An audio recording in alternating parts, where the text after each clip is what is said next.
আল্লাহর পয়গম্বরের উপর কোরআন নাযিল হলো হেরা গুহায়। হযরত জিবরিল আমিন কোরআন নিয়ে আসেন, পয়গম্বর হযরত জিবরাইলের সঙ্গে ঠোঁট নাড়াচাড়া করেন, যদি ভুলে যায়। এই জন্য কোরআনে কারীম মুখস্থ করার জন্য পয়গম্বর সাথে সাথে পড়ে। আল্লাহ ডাক দিয়া কয়, লা তুহাররিক বিহি লিসানাকা লিতাজালা বি, ইন্না আলাইনা জামআহু ওয়া কুরআনা ফাইযা ক্বরানাহু ফাত্তাবি কুরআনা সুম্মা ইন্না আলাইনা বায়ানা। এ পয়গম্বর, তাড়াহুড়া করবেন না। এই কোরআন আমি আল্লাহ নাযিল করেছি, আপনার সিনার মধ্যে সংরক্ষণের দায়িত্ব আমি আল্লাহ নিলাম। আলহামদুলিল্লাহি ওয়া কাফা ওয়া সালামুন আলা ইবাদিহিল্লাযীনা ইসতাফা। আম্মা বা'দু ফাকাদ ক্বালা আল্লাহ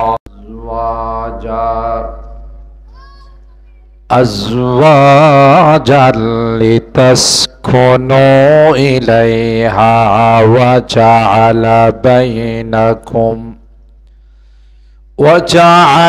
بينكم مودة ورحمة إن في ذلك لآيات لقوم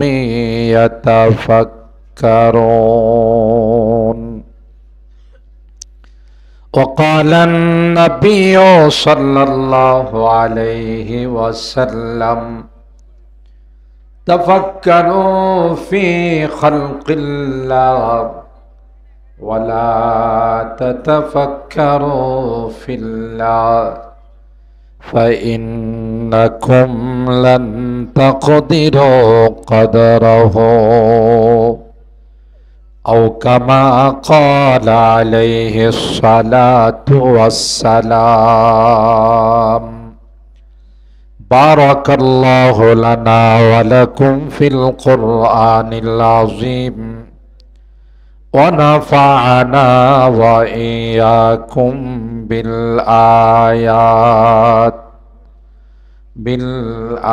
بالآيات والذكر الحكيم.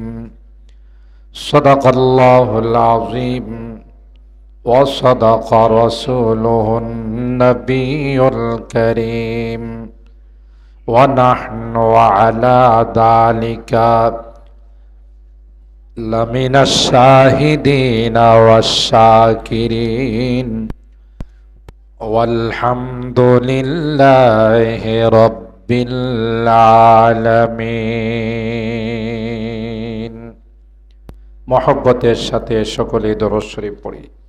اللهم صل على محمد وعلى آل محمد كما صليت على إبراهيم وعلى آل إبراهيم إنك حميد مجيد. اللهم بارك على محمد وعلى آل محمد كما باركت على إبراهيم وعلى آل إبراهيم إنك حميد مجيد.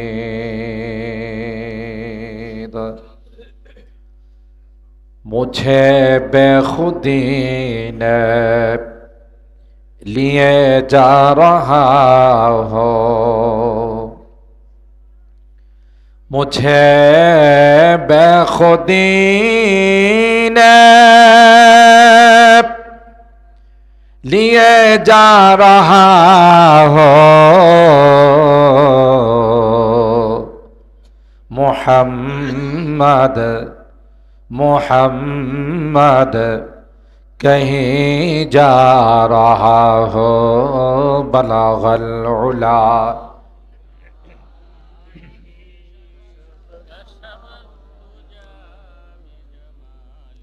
हसनत जमीउ खिसालिही सल्लो अलैहि व आलिही।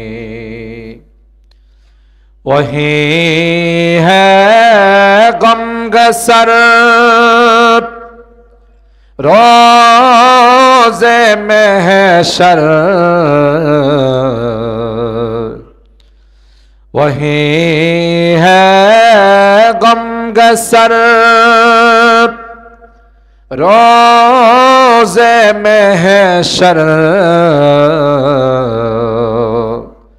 शफीउल मुज़निबी उम्मत का हामी बलगल उला।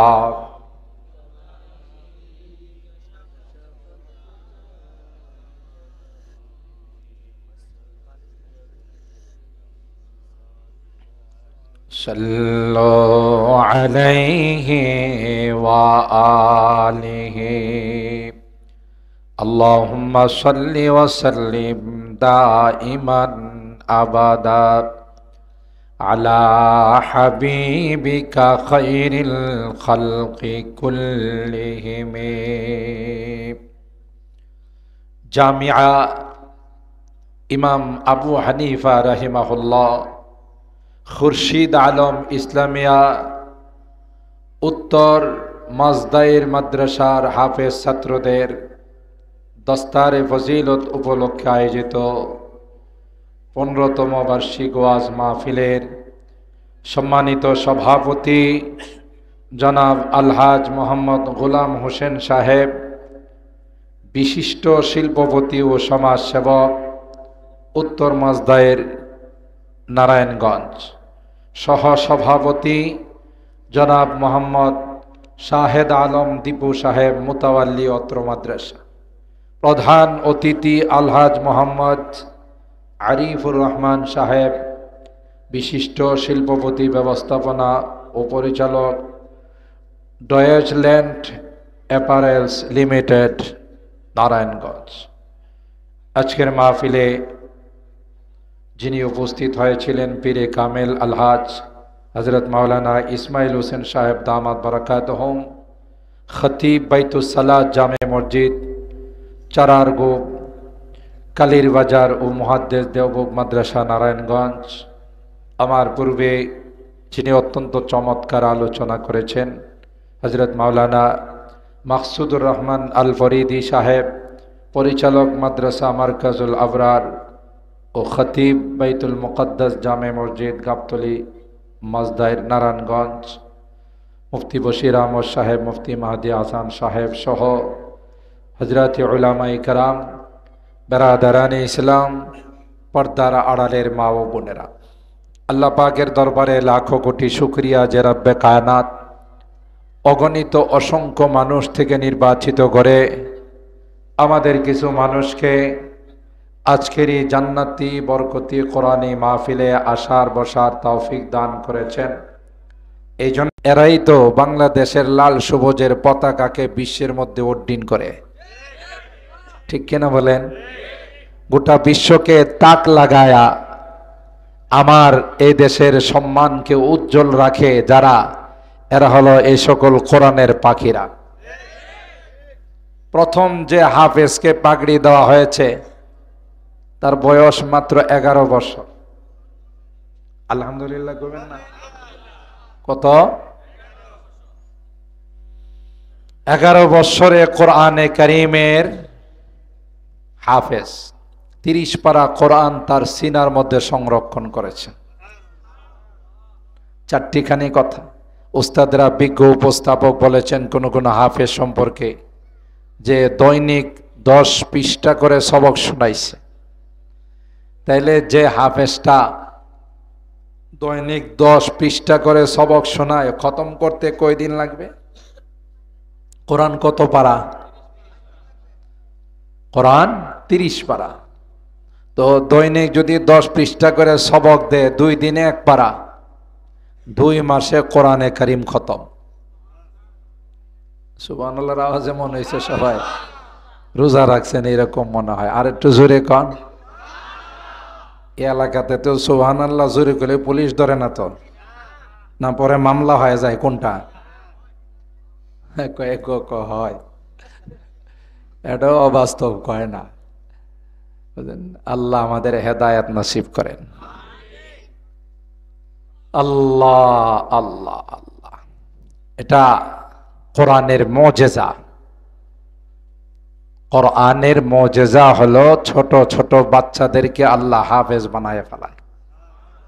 ওয়ালাকাদ ইয়াসসারনাল কুরআনা লিযিকর ফাহাল মিন মুদ্দাকির।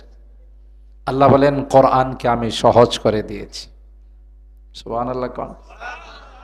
আমরা আপনারা ছোটকালে স্কুলের বইয়ের একটা কবিতা মুখস্থ করতে কোনোদিন 2 দিন সময় লাগছে, ঠিক কিনা বলেন?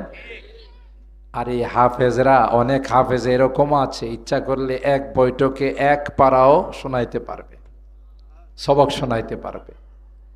এটা আল্লাহ তাআলার অশেষ মেহেরবানি। বিশ্বের মধ্যে কোথাও তাওরাতের হাফেজ পাবেন না, বাইবেলের হাফেজ পাবেন না। কেন? ওই সকল আসমানি কিতাবের সংরক্ষণের দায়িত্ব আল্লাহ নেন নাই। ঠিক 104খানা আসমানি কিতাব আল্লাহ নাজিল করেছেন, তার মধ্যে 4খানা হলো সবচাইতে বড়, বাকি 100কে সহিফা বলা হয়। হযরতে আদম আলাইহিস সালামের উপর আল্লাহ তাআলা সহিফা নাজিল করেছিলেন 30খানা। কত? সৈয়দনা হযরতে শীশ আলাইহিস সালামের উপর আল্লাহ তাআলা সহিফা নাজিল করেছিলেন 50টি। 30 আর 50 কত হলো? হযরতে ইদ্রিস আলাইহিস সালাতু ওয়াস সালামের উপর আল্লাহ তাআলা 10টি সহিফা নাজিল করেছিলেন, কত হলো? ইব্রাহিম আলাইহিস সালামের উপর 10টি, কত? আর বাকি 4খানার মধ্যে হযরতে মুসা আলাইহিস সালামের উপর তাওরাত, হযরতে দাউদ আলাইহিস সালামের উপর জবুর, হযরতে ঈসা রুহুল্লাহর উপর ইনজিল। আর আমাদেরকে আল্লাহ তাআলা সর্বকালের সর্বযুগের সর্বশ্রেষ্ঠ মহাগ্রন্থ আল কোরআন আল্লাহ আমাদেরকে দিয়েছেন। সুবহানাল্লাহ। কোন আসমানি কিতাবের হিফাজতের দায়িত্ব আল্লাহ নেন নাই। এই জন্য গোটা বিশ্বের কোথাও তাওরাতের হাফেজ নেই, বাইবেলের হাফেজ নেই। আর বর্তমান বিশ্বে কোরআনে কারিমের 400 কোটি বিশ্বের হাফেজ আছে। গোটা বিশ্বে কত? 400 কোটির বেশি, কম নয়। শুধু ছোট্ট এ বাংলাদেশে 18 লক্ষের বেশি হাফেজ আছে। কত? সুবহানাল্লাহ জোরে বলেন। কে সংরক্ষণের দায়িত্ব নিছে? এই হাফেজদের সিনার মধ্যে যদি মেশিন লাগায়া তালাশ করা হয়, কোনো অক্ষর পাওয়া যাবে? কোনো পারা, কোনো সূরা? এত সূক্ষ্মভাবে আল্লাহ সংরক্ষণ করেছেন। সুবহানাল্লাহ। ইন্না নাহনু নাযালনা যিকরা ওয়া ইন্না লাহু লাহাফিজুন। আল্লাহ বলেন কোরআন আমি নাযিল করেছি, কোরআনের সংরক্ষণের দায়িত্ব আমি আল্লাহ নিলাম। সুবহানাল্লাহ জোরে বলে। গোটা বিশ্বের সকল শক্তি আর মহাশক্তি মিলে যদি চেষ্টা করে, কোরআনের কোন সূরা তো দূরের কথা, কোরআনের কোন আয়াত তো দূরের কথা, একটা জের জবর নক্তার পরিবর্তন ঘটাইতে পারবে না। পারবে? আল্লাহর পয়গম্বরের উপর কোরআন নাযিল হলো হেরা গুহায়। হযরতে জিবরিল আমিন কোরআন নিয়ে আসেন, পয়গম্বর হযরতে জিবরাইলের সঙ্গে ঠোঁট নাড়াচাড়া করেন, যদি ভুলে যায়। এই জন্য কোরআনে কারীম মুখস্থ করার জন্য পয়গম্বর সাথে সাথে পড়ে আল্লাহ ডাক দিয়া কয় লা তুহাররিক বিহি লিসানাকা লিতাজালা বি ইন্না আলাইনা জামআহু ওয়া কুরআনা ফাইদা ক্বরানাহু ফাত্তাবি কুরআনা সুম্মা ইন্না আলাইনা বায়ানা। এ পয়গম্বর, তাড়াহুড়া করবেন না। এই কোরআন আমি আল্লাহ নাযিল করেছি, আপনার সিনার মধ্যে সংরক্ষণের দায়িত্ব আমি আল্লাহ নিলাম। ইন্না আলাইনা জামআহু ওয়া কুরআনা ফাইদা ক্বরানাহু ফাত্তাবি কুরআনা। হযরত জিবরাইল যখন তিলাওয়াত করবে, আপনি শুধু ফলো করেন কিভাবে তিলাওয়াত করতেছে পয়গম্বর, আপনার কোনো কিছু করতে হবে না। আমি আল্লাহ গোটা 30 পারা কোরআন আপনার সিনার মধ্যে সংরক্ষণের দায়িত্ব নিলাম। সুম্মা ইন্না আলাইনা বায়ানা। শুধু তাই নয়, তিলাওয়াত আর হিফজ মুখস্থ করার দায়িত্ব নয়, প্রত্যেকটা আয়াতের কি তাফসীর হবে, কি ব্যাখ্যা আর বিশ্লেষণ হবে, এটার দায়িত্ব আমি আল্লাহ নিলাম। এই জন্য হাদিসের মধ্যে আসে মান ফাসসারাল কুরআনা বিরাইহি ফালইয়াতাবাওয়া মাকআদাহু মিনান নার। কেউ যদি নিজস্ব মন গড়া কোরআনে কারিমের কোনো তাফসীর করে, সে যেন তার ঠিকানা জাহান্নামকে বানায়। এই জন্য উলামায়ে কেরাম, বাজারে একটা তাফসীর আছে, মার্কেটে একটা তাফসীর আছে, উলামায়ে কেরাম বলেন এই তাফসীর কেউ পড়বেন না, কারণ এই তাফসীরের বিভিন্ন জায়গাতে কথা লেখা আছে মেরি সমঝ মে ইয়ে আতি হ্যায়, আমার মাথায় এই আয়াতের তাফসীরে আসে, মাথাওয়ালার ঘরের মাথাওয়ালা কোরআনের তাফসীর বলে হের মাথার মধ্যে আসে। কথা বলেন ঠিক কিনা? কোরআনের তাফসীর তোমার মাথা দিয়ে হবে না। ইন্না আলাইনা জামআহু ওয়া কুরআনা সুম্মা ইন্না আলাইনা বায়ানা। আল্লাহ বলেন কোন আয়াতের কি বিশ্লেষণ হবে এটা নবী আপনি জানেন না, আমি আপনাকে জানাই দিব। আপনি সাহাবায়ে কেরামদেরকে জানাই দিবেন, সাহাবায়ে কেরাম তাবিঈনদেরকে জানাবেন, তাবিঈন তাবিঈনদেরকে জানাবে, তাবিঈন আইম্মায়ে মুজতাহিদিনকে জানাবে। এভাবে হতে হতে নায়েবে রাসূলদের কাছে আসবে। কেউ ব্যক্তিগতভাবে যদি কোরআনের তাফসীর করে, এটা ভণ্ড তাফসীর, এটা পড়া যাবে না। কথা কি বুঝাইতে পারলাম? মার্কেটে কোনো তাফসীর পাইলেই কিনে নিয়ে আইসেন, বড় হুজুরদেরকে জিজ্ঞাসা করেন, ইমাম সাহেব হুজুরকে জিজ্ঞাসা করেন, খতিব সাহেব হুজুরকে জিজ্ঞাসা করেন, মাদ্রাসার হুজুরদেরকে জিজ্ঞাসা করেন যে এই তাফসীরটা হুজুর পড়া যাবে কিনা। যা বলবেন সেটাই পড়বেন, আজে বাজে পড়েন না, বহু কিছু ভিতরে প্রয়োজন ঢুকায় রাখে। কোরআনে কারিমের প্রথম বাংলা অনুবাদ করছেন ভাই গিরিশচন্দ্র সেন, মাধবদীতে ওনার বাড়ি আছে। ওইদিকে 5 দোনার মোড়ের আগে দেখবেন গেলে একটা সাইনবোর্ড আছে, ওখানে লেখা আছে ভাই গিরিশচন্দ্র সেনের বাড়ি। কলকাতা চলে গেছে, বাংলা অনুবাদ করছে তিনি প্রথম। এই ভাই গিরিশচন্দ্র সেন বাংলা অনুবাদ করছে দিকেই এই বাংলা অনুবাদের মধ্যে অনেক প্রবলেম আছে। রব্বিল আলামিনের অনুবাদ করছে যিনি বিশ্ব জাহানের প্রতিপালক, আস্তা একটা মিথ্যা কথা। প্রতিপালক আল্লাহ কোনোদিন হতে পারে না, প্রতিমন্ত্রী কোনোদিন আসল মন্ত্রী হয় না। কথা বলেন ঠিক কিনা? ফুল মন্ত্রীকে কোনোদিন প্রতিমন্ত্রী বলে না। প্রতিমন্ত্রী যিনি তার জায়গাতে কাজ করে, তো আমার আল্লাহকে যদি প্রতিপালক বলা হয়, বোঝা গেল আরেকজন পালনেওয়ালা আছে। নাউজুবিল্লাহ বলেন। এটা আপনি আমি ধরতে পারবো না। সূক্ষ্মভাবে এখানে রব্বুল আলামিনের অনুবাদ করছে প্রতিপালক। আর আমরা জানি যে প্রতিনিধি যিনি হন তিনি আসল হয় না, প্রতিমন্ত্রী যিনি হন তিনি আসল হয় না। কথা বলেন ঠিক কিনা? এই জন্য ওই পুস্তক পড়ে এটা অর্জন করা যায় না। এই জন্য ভার্সিটিতে, স্কুল কলেজে টিচারে কিছু বললে ছাত্র পিছন থেকে কিছু বাইরে করে কয়, স্যার একটু হিসাব নিকাশ করে কথা কয়েন, টুস কথা কয় না। তাতেও তার বিদ্যা অর্জন করতে সমস্যা হয় না, কেন এটা সিনার থেকে সিনা পর্যন্ত আসে নাই। আর এই বিদ্যার সম্পর্ক যেহেতু সিনার থেকে সিনা, সামান্য একটু এদিক সেদিক হলে কাট আপ হয়ে যায়, কথা কয় না। সামান্য একটু বেয়াদবি উস্তাদের সাথে করলে জীবনের জন্য কাট আপ হয়ে যায়, কেন এটা সিনার সাথে ডিসকানেক্ট হয়ে যায়, কথা কয় না। কি হয়? ডিসকানেক্ট, সম্পর্ক ছিন্ন হয়ে যায়। বুঝা গেল নিজে নিজে পড়ে কিছু বললে হবে না। সাহাবায়ে কেরাম, আল্লাহ আয়াত নাযিল করছেন, ওয়াকুলু ওয়াশরাবু হাত্তা ইয়াতাবায়্যানা লাকুমুল খাইতুল আবয়াদু মিনাল খাইতিল আসওয়াদি। তোমরা খাইতে থাকো যতক্ষণ সাদা সুতার কালো সুতার মধ্যে পার্থক্য করা না যায়। ওরা বালিশের মধ্যে